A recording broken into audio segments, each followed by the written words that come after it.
Call your mother, Graham Mercer said, sliding a small suitcase across the hardwood floor with the side of his shoe. Tell her to come get her useless daughter. For a second, Nia thought she had heard him wrong. Not because the words were unclear, but because 6 years of marriage had trained her to expect disappointment in smaller doses. A forgotten anniversary, a cold dinner, a joke at her expense in front of his co-workers. Not this.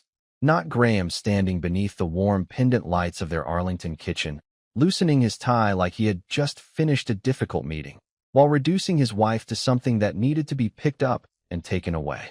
Nia's fingers tightened around the ceramic mug in her hand. The coffee inside had gone cold 20 minutes ago.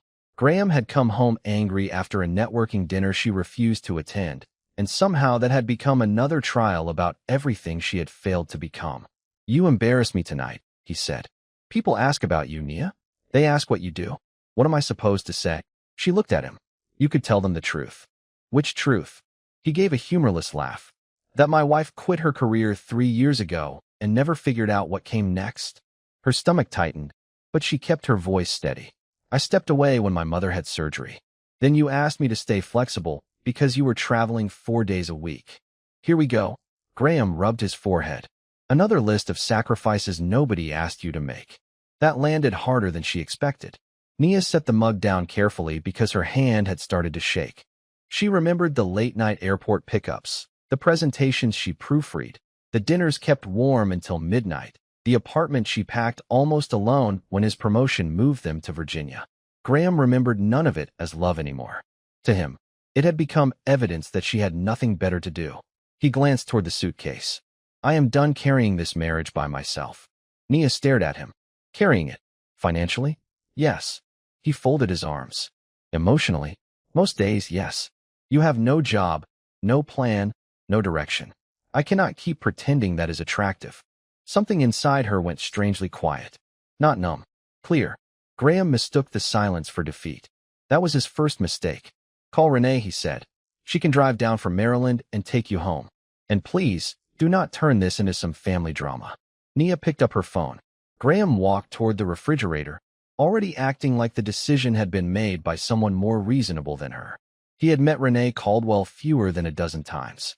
He knew she dressed simply, drove herself, avoided talking about work, and lived in a quiet house outside Bethesda. He had never bothered asking much beyond that.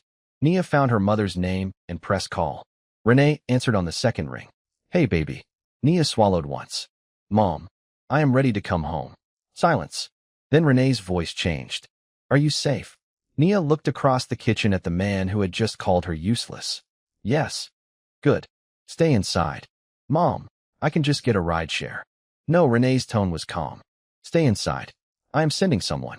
The call ended. Graham smirked. See? Was that so difficult? Nia slipped the phone into her pocket and walked upstairs to collect her documents. 18 minutes later, Graham was pouring himself a drink when headlights washed across the living room wall. He glanced through the front window.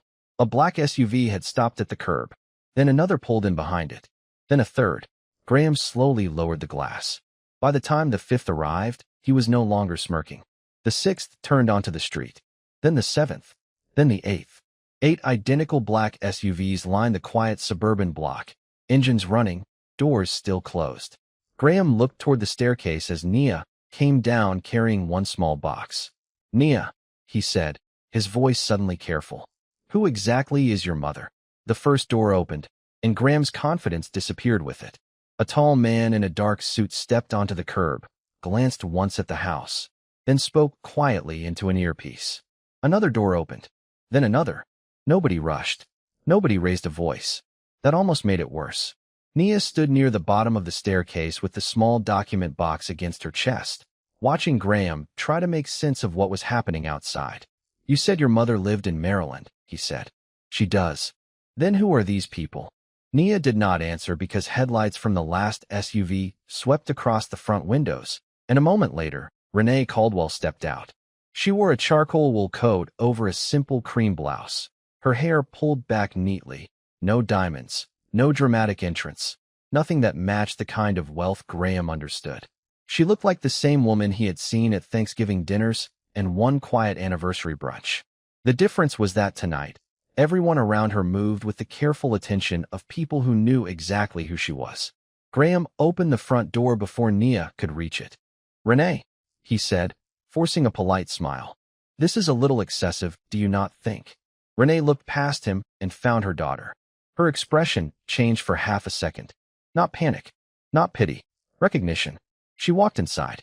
"Are you all right?" she asked. "I am." Renee's eyes moved to the suitcase near the wall, then to the box in Nia's hands. "Is that everything you need tonight?" Nia nodded. Graham let out a short breath. "Can someone explain what this is supposed to be?" Renee turned toward him. "Nia called me and said she was ready to leave. I arranged transportation." "Transportation?" Graham glanced toward the line of black vehicles. "That is what you call this?" Renee did not take the bait. "Would you prefer I call it something else?" For the first time that evening, Graham looked uncertain in his own house. Nia noticed it, but she did not feel triumphant. Mostly, she felt tired. This was not how she had imagined leaving a marriage she once fought so hard to protect. One of the men outside stepped in just far enough to speak to Renee. "Mrs. Caldwell, the second vehicle is ready." Graham's attention snapped toward him. "Mrs. Caldwell." The man gave a small nod and stepped back out. Graham looked at Nia. "What exactly does your mother do?" Nia picked up the suitcase handle. "You never asked." "That is not an answer. Neither was calling me useless." The words were quiet, but they stopped him cold. Renee reached for the document box, but Nia held on to it. "I have it, Mom." Renee gave her a small nod. That mattered more than Graham understood. Nia was leaving with help, not being carried out. As they moved toward the door, Graham noticed the wedding ring on the kitchen counter. He stared at it, then at Nia. "You are seriously doing this over one argument?" Nia paused. "No. I am doing this because tonight made the last 3 years impossible to explain away." Outside, the street was still. A few curtains had shifted in neighboring windows. Nia stepped toward the second SUV, and Graham followed onto the porch, no longer angry enough to hide how unsettled he was. One of Renee's staff members opened the rear door, while another carried a slim leather portfolio toward the first vehicle. Under the porch light, a small silver emblem on the cover caught Graham's eye. Caldwell Meridian Capital. He froze. The name was familiar. Not socially. Professionally. He had seen it in an investor briefing at Northbridge Crest Partners less than a week ago. Graham looked from the portfolio to Renee, then back to Nia. "Wait," he said. But the car door was already opening, and for the first time since Nia had met him, Graham Mercer looked like a man who had just realized he might be the only person in the room who did not know what was going on. By the time the SUVs disappeared at the end of the block, Graham was already searching the name he had seen on that leather portfolio.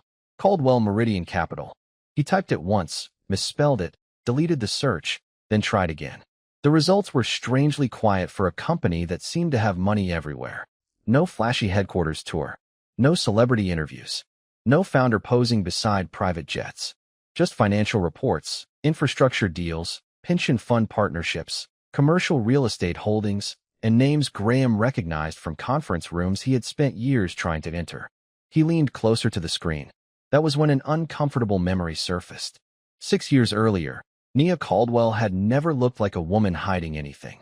She had been 25 when they met at a friend's cookout in Alexandria, wearing jeans, white sneakers, and a Howard University sweatshirt faded from too many washes. She worked in healthcare operations then, solving problems nobody noticed until something went wrong. Graham had liked that she was different from the people around him. She did not ask what his salary was. She did not care which restaurants required reservations 3 weeks ahead.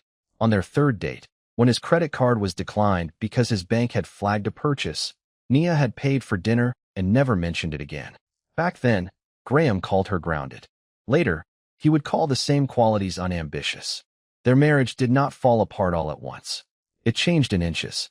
3 years earlier, Renee needed major surgery, and Nia temporarily left her job to help with appointments and recovery.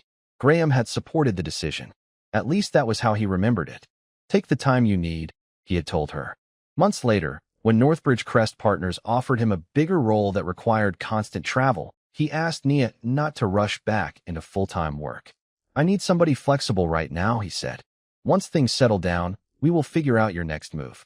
Things never settled down. His flights multiplied. His work dinners became routine. Nia handled the house, insurance calls, repairs, schedules, family obligations, and the thousand invisible details Graham stopped noticing because they were always handled. Then his language changed. My paycheck, my schedule, my career. Eventually, even their life together became something he believed he had purchased. Nia noticed it long before the suitcase appeared. She just kept hoping the man who once admired her steadiness would come back. What Graham never understood was why she had been so careful about her family. Renee had raised Nia to know money could open doors, but it could also change the way people looked at you before they learned anything else. After watching wealth complicate her parents' marriage and turn private family problems into public gossip, Nia made one decision early. Anyone who loved her would meet Nia first and the Caldwell name second. Graham had met Renee at Thanksgiving dinners, birthday lunches, and one quiet Christmas outside Bethesda. He knew she served on nonprofit boards and had worked in investments. He never asked much more. Somewhere along the way, he had decided simplicity meant limitation. That assumption had been convenient, right up until tonight. Sitting alone in the kitchen, Graham clicked deeper into the search results. Caldwell Meridian appeared in a trade publication from the previous year, then in a pension fund disclosure, then beside a $400 million infrastructure transaction. His jaw tightened. He opened another result and saw Renee Caldwell listed as chairwoman. Not honorary chairwoman. Not advisor. Chairwoman. Graham sat back slowly.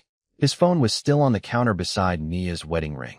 For the first time, the ring looked less like something she had abandoned and more like something he had failed to understand. Then he remembered a confidential investor briefing Northbridge had circulated 5 days earlier. He opened his work laptop, entered his password, and searched the internal folder. There it was. A list of prospective anchor investors for the firm's new fund. Graham scrolled once, then stopped. Caldwell Meridian Capital. He read the name twice. His stomach dropped when he saw the note beside it. Priority institutional relationship. Thursday due diligence meeting. Graham reached for his phone and opened Nia's contact. His thumb hovered above the screen. He could have asked whether she was okay. He could have apologized. Instead, he typed the question that revealed exactly what still mattered most to him. Why did you hide this from me? Nia read Graham's message in the back seat and felt something inside her settle. Not break. Settle. Why did you hide this from me? Not are you safe? Not I am sorry. Not can we talk about what I said? His first real reaction to losing his wife was discovering she had access to a world he respected. Nia locked the screen and placed the phone face down on her lap. Renee sat beside her without asking to see the message. She had always been good at knowing when silence was more useful than advice. Outside the window, Northern Virginia blurred past in ribbons of streetlights. You do not have to explain anything tonight, Renee said. Nia nodded. I know. And you do not have to decide everything tonight either. That almost made her laugh. Graham had spent years telling her she lacked direction, yet now her mother was reminding her that taking one night to think did not mean she was lost. When they reached Renee's home outside Bethesda, Nia carried her own box inside. Her childhood bedroom no longer looked like a childhood bedroom. It had become a guest room years ago, pale walls, clean sheets, a small reading chair by the window. She was grateful for that. She did not want to feel like she had gone backward. The next morning, she woke before sunrise and found Renee at the kitchen island reading financial reports with a cup of tea.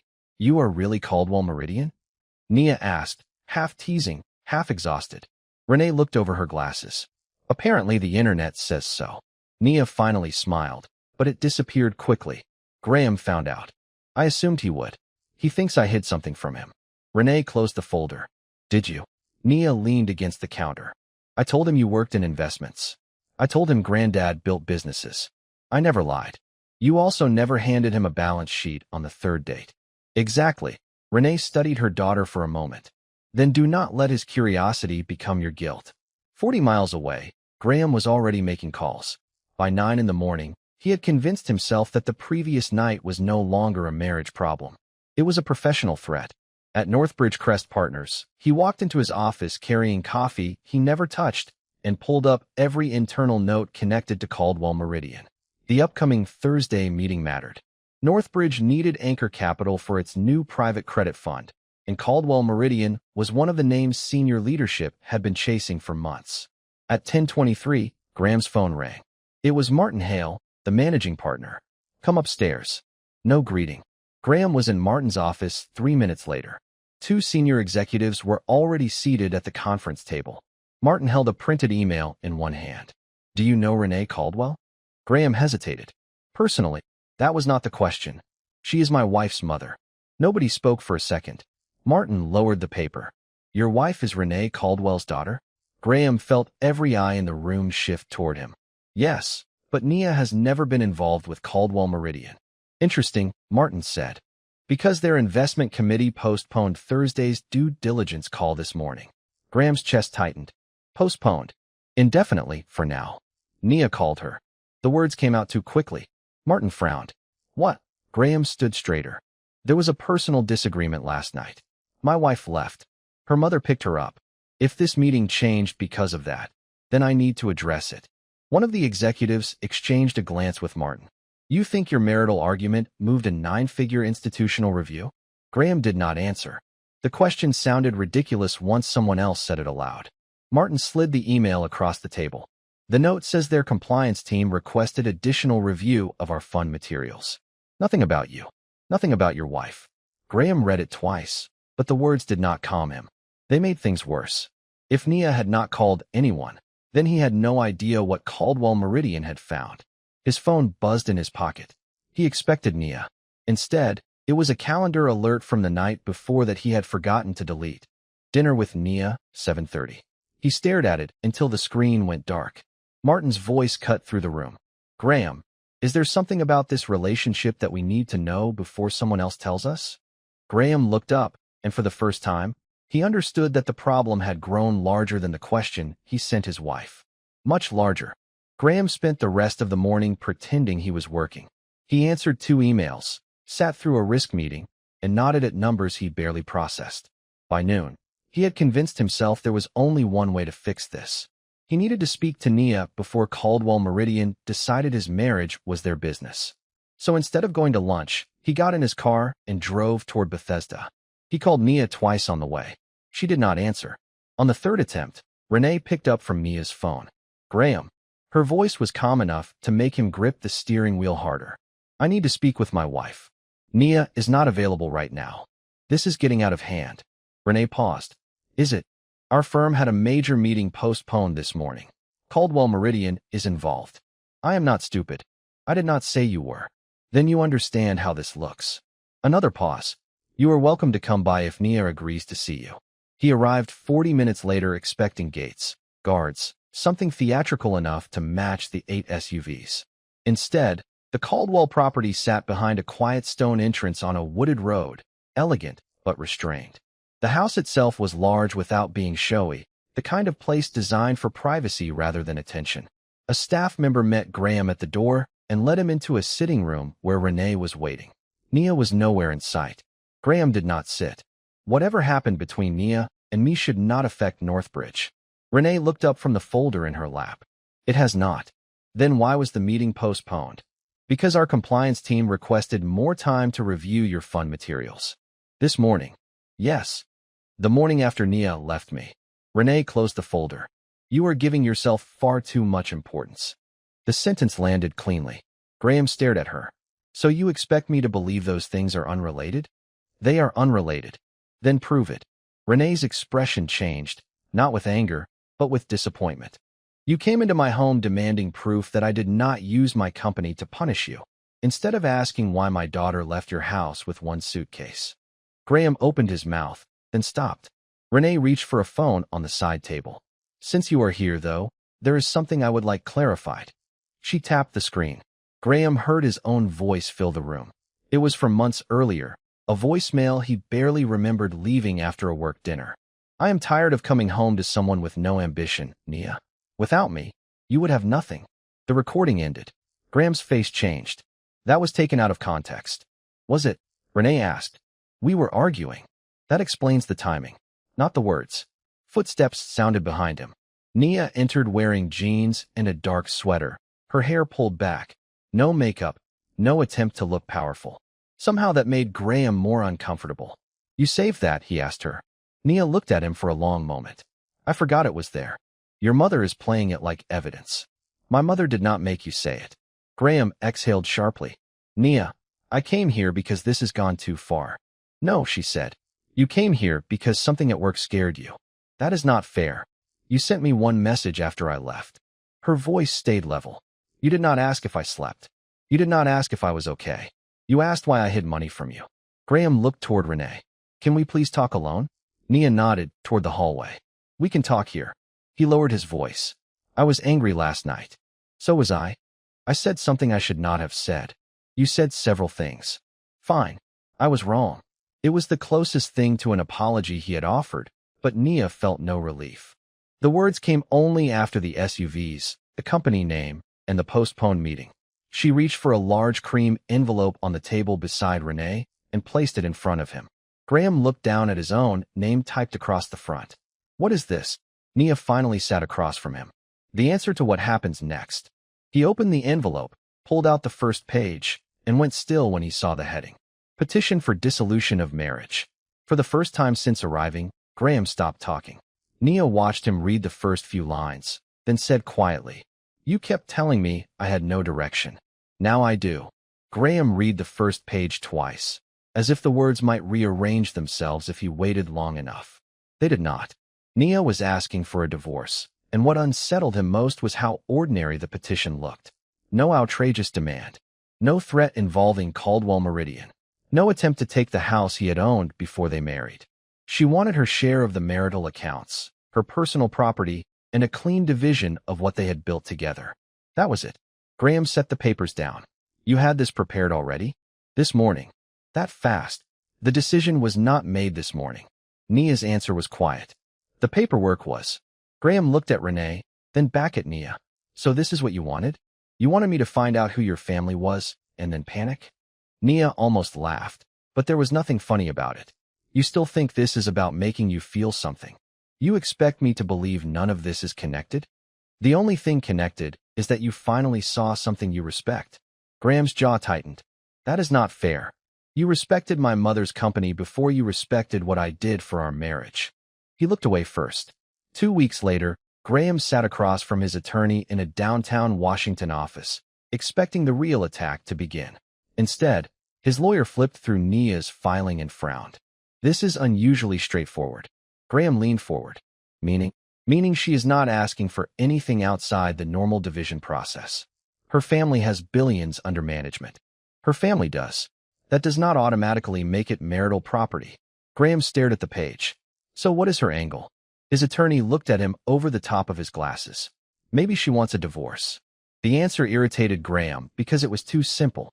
He had spent days preparing for a war Nia did not seem interested in fighting. Meanwhile, Nia was doing something she had not done in years. She was getting ready for work.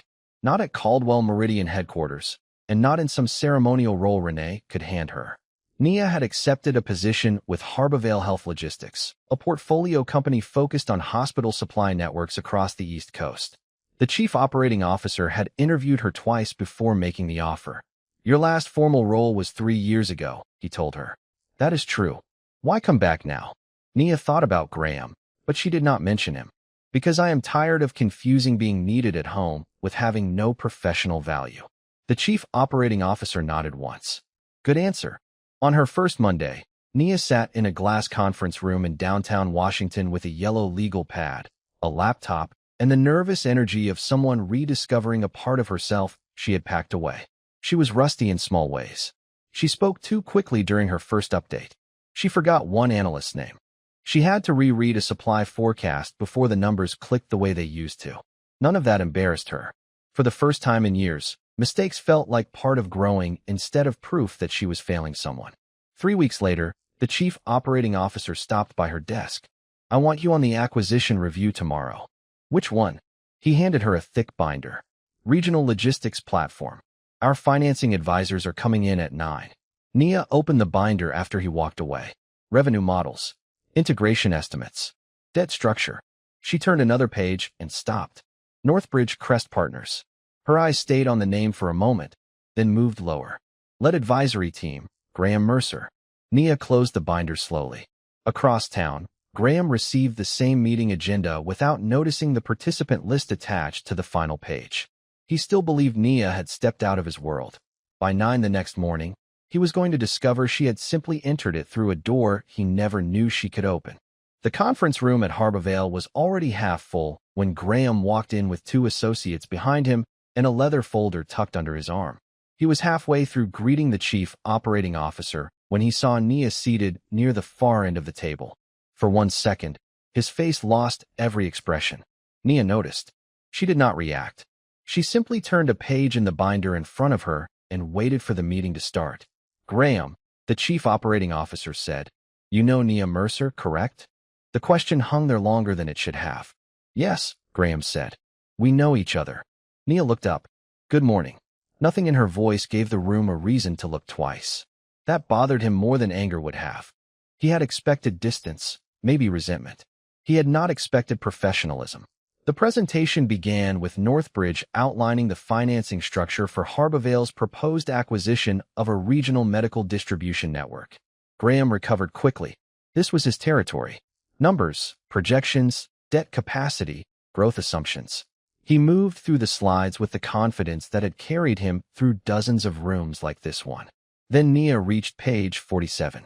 "Can we go back to the warehouse utilization assumption?" she asked. Graham stopped. "Which part?" "You modeled 92% utilization by the end of year 2. "Correct. What is that based on?" One of Graham's associates answered. "Management guidance and projected volume growth." Nia flipped to another page. "The target has never sustained more than 78% for 2 consecutive quarters." The room went quiet. Graham leaned forward slightly. "The acquisition changes the operating model." "I understand that." Nia kept her tone even. "I am asking what operational change gets us from 78 to 92 without additional labor or facility expansion." Graham glanced at his associate. No answer came quickly enough. The chief financial officer tapped his pen against the table. "That is a fair question." Graham shifted to another slide. "There are efficiencies not fully reflected in the historical numbers." Nia looked at him. "Then they should be reflected somewhere in the model." It was not a dramatic confrontation. Nobody raised a voice. That was exactly why it landed so hard. For years, Graham had treated Nia like someone who had stepped away from serious work because she could not keep up. Now she was the person catching weaknesses in a model his team had approved. After the meeting, he caught up with her near the elevators. "Nia." She kept walking. "I have another meeting." 2 minutes. She stopped. Graham lowered his voice. "So this is what this was about." Nia frowned. "What?" "Joining one of your mother's companies. Showing up here. Sitting across from me. I joined Harborvale because I have experience in healthcare operations. And this account just happened to land on your desk?" "Yes."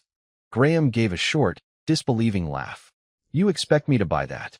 Nia looked at him for a moment. Then something in her expression changed. Not anger. Disappointment. "You still think every choice I make is about you." "That is not what I said." "It is exactly what you said." The elevator doors opened behind her. "This is the part you never understood, Graham. My life did not begin when I married you, and it did not end when I left." He stepped closer, careful to keep his voice low. "You are enjoying this." "No." She pressed the elevator button. "I am working." Then she looked directly at him. "And for once, I do not need your permission to be good at it." The doors closed between them. Graham stood there alone until his phone buzzed. "Martin Hale." He answered immediately. "Martin, I was about to call you." "Do not." Martin's voice was flat. "Come back to the office." "What happened?" Risk reviewed the revised Harborvale model after this morning's questions. Graham said nothing. Martin continued. "They found the utilization assumptions. Then they started checking the rest." A cold pressure settled behind Graham's ribs. "Those forecasts were reviewed by the whole team. They were approved under your name." Graham stared at the elevator numbers changing above the doors. "Martin, there is context." "Then bring it with you." The call ended. An hour later, Graham walked into Martin's office and saw 3 folders waiting on the table. His name was printed across the top one. Martin pushed a highlighted forecast toward him. "Tell me why revenue growth was revised upward 3 times while the underlying operating data moved the other direction." Graham looked down at his own signature at the bottom of the page. For weeks, he had been waiting for Nia's family to come after him. He had never considered the possibility that nobody needed to. Martin did not accuse Graham of fraud. Somehow, that made the meeting worse. He simply turned the forecast around and pointed to 3 highlighted rows. "Walk me through this." Graham loosened his tie and leaned over the table. Those were revised growth assumptions. The client expected additional volume after integration. The client expected it, or you did? Martin asked. Graham looked at the page. We discussed several scenarios. I'm asking about the scenario you approved. The other two executives in the room stayed quiet. 6 months earlier, Graham would have filled that silence with confidence. He would have explained that aggressive projections were normal, that deals required judgment, that nobody built a career by modeling the safest possible outcome. But now he could see how the numbers looked when stripped of his presentation voice. Revenue had been pushed higher. Labor costs had barely moved. Warehouse capacity had somehow expanded without additional investment. I was trying to make the transaction competitive, he said. Martin sat back. Your job was to make it accurate. By Friday, Graham was removed from the Harbavale account. The following Monday, Northbridge informed him that his promotion review had been suspended while the firm examined several forecasts carrying his approval. He kept his title, his office, and his salary for the moment. What disappeared was the certainty that all three were permanent. The people around him changed too. Co-workers who once lingered in his doorway suddenly had meetings. Invitations to drinks stopped. Even Trevor, the colleague who had laughed months earlier when Graham joked that Nia had become professionally retired, answered his messages with one-line replies. Graham had spent years believing status created loyalty. He was learning how quickly borrowed loyalty disappeared when the status weakened. He still told himself Nia had started it. Then an internal report reached his attorney during divorce discovery and destroyed that excuse. The first concerns about his projections had been flagged 11 days before Nia left the house. Caldwell Meridian had not created the review. Harbavale had not created it. Nia had simply asked a question in a conference room that forced people to look at something already there. There was nobody left to blame. Nearly 2 months later, Graham saw her again outside the courthouse after their final mediation session. Nia stood beneath the stone awning checking something on her phone, dressed in a camel coat and carrying the same work bag she had brought to their first settlement meeting. No entourage, no black SUVs. Renee was not there. Graham almost walked past her. Then he stopped. Nia. She looked up. Hey. The normalness of it hurt more than hostility would have. Can I talk to you for a minute? She checked the time. A minute. Graham shoved his hands into his coat pockets. The review at Northbridge is almost finished. Nia waited. I am probably losing the promotion. I am sorry. He searched her face for satisfaction and found none. That unsettled him in a different way. You really did not do anything, did you? About your job? Yes. No, he nodded slowly. I know that now. Cars moved along the wet street behind them. Graham looked down before speaking again. I kept thinking your mother was punishing me. Then I thought you were. Nia said nothing. It was easier than admitting I did this to myself. That was the first thing he had said in months that sounded like the man she once knew. Graham swallowed. I was cruel to you. Nia's expression softened, but she did not rescue him from the silence. I made you feel like everything you did for us was worthless because there was no paycheck attached to it. I treated your time like it belonged to me. Then when I found out who your family was, I cared about what it meant for my career before I cared about what I had done to you. His voice dropped. I am ashamed of that. Nia had imagined hearing those words more times than she could count. Now that they had finally arrived, they did not pull her backward. They simply closed something that had been left open too long. I believe you are sorry, she said. Graham looked at her with sudden hope. Then maybe after the divorce is final, we could have dinner. Just talk. Start somewhere. Nia took a slow breath. You are still thinking an apology is the beginning of something. His hope faded. It is not. Sometimes it is the end. Graham looked away. Nia continued gently. I do not need you to be a bad person forever. I need you to understand that becoming better does not require me to come back and watch. Before he could answer, her phone rang. It was Harbavale's chief operating officer. Nia answered, listened for several seconds, then stopped walking. Are you serious? A smile appeared slowly across her face. Graham had not seen that smile in years. She thanked the caller and hung up. What happened? He asked. Nia looked toward the courthouse steps, almost stunned herself. They offered me the permanent director role. Graham stood there as the meaning settled between them. Months earlier, he had told her she had no job, no plan, and no direction. Now she had all three. But the real twist was that none of them had come from Renee handing her a title. Nia had earned the offer herself. She slipped the phone into her bag. Goodbye, Graham. This time, when she walked away, he did not ask her to stay. 6 months later, Nia unlocked the door to an apartment that belonged only to her. It was not huge, and she liked that. 2 bedrooms, hardwood floors, a narrow balcony overlooking a busy stretch of Washington, and enough morning light to reach the kitchen before she finished her first cup of coffee. There was no family crest on the wall, no security detail waiting downstairs, no reminder that Caldwell Meridian could have bought her something 10 times larger without blinking. Nia had chosen the place herself. More importantly, she paid for it with her own salary. Harbavale had kept its word. The director role became permanent, and the work challenged her in ways she had forgotten she missed. Some weeks were exhausting. Some decisions kept her awake longer than she wanted. But even on difficult days, she went home knowing the life waiting for her was hers. The divorce had been finalized quietly 3 months earlier.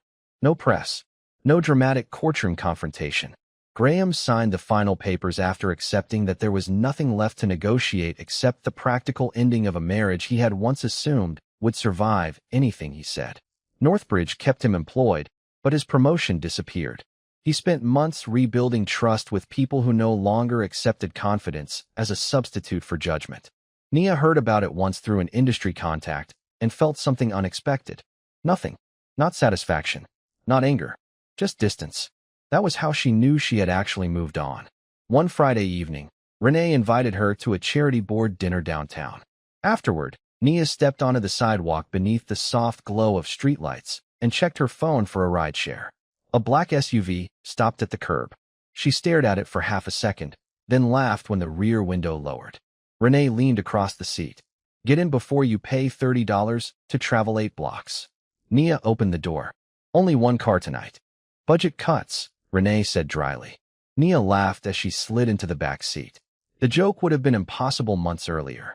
Back then, those vehicles had felt like proof that her old life was collapsing and another one was waiting behind it. Now a black SUV was just a car her mother happened to be sitting in. They drove toward Nia's apartment while Renee complained about a board member who insisted on sending emails at 5 in the morning. Nia told her about a hospital network expansion Harbavale had finally approved. They discussed dinner plans for Sunday. Nothing dramatic. Nothing about Graham. At a red light, Renee looked over. You seem happy.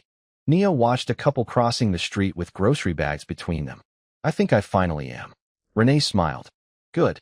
Nia rested her head against the seat for a moment. You know what is strange? What? That night, I thought calling you men I had failed. Renee's expression softened. Why? Because I was 31 years old, standing in a house I had helped build into a home, and calling my mother to come get me. Renee reached across and squeezed her hand once. Needing someone does not make you useless. Nia looked down at their hands. That word no longer had the power it once did. I know that now. When the SUV stopped outside her building, Nia stepped onto the sidewalk and looked up at the windows of her apartment. 6 months earlier, Graham had believed her value could be measured by a paycheck, a title, or how much she made his life easier. Then he saw 8 black SUVs and assumed the money behind them was what made him wrong. But that had never been the lesson. The cars did not give Nia value. Her family name did not create it. The job did not restore it. Those things only exposed how badly Graham had misunderstood a woman who had been valuable long before anyone powerful arrived to prove it.